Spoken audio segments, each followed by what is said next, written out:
I was hired by the Minnesota Timberwolves in June of 1989 and have spent the last 30 years covering the franchise. I wanted to look back at the top 10 moments, individuals, games, things that stood out in my mind in Wolves history. Number 4, the coaches, Musselman, Mack, and Flip.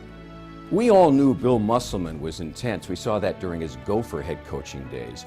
But the Wolves' first head coach, he had the win-at-all-cost attitude. Ultimately, it would cost him his job.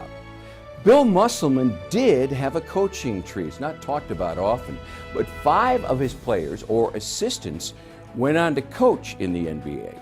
Kevin McHale, the Hall of Famer, returned to Minnesota to help turn the Timberwolves around. And he did for a number of years, first as an executive and later as a head coach.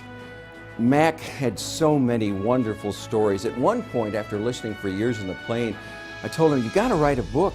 He turned to me and said, "Hanny, these are my stories, and I want to share them with whomever I want." That book will never be written. It's unfortunate.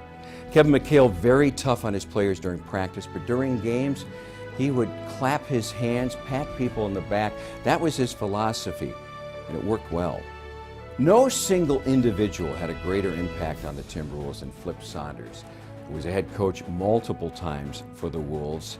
His philosophy, his magic tricks, his ability to bring the best out of players was just tremendous. Flip had a picture in his office of a dinosaur. Underneath it said, "Adapt or die." Flip Saunders adapted many times, and players and those that worked with him found a way to adapt as well.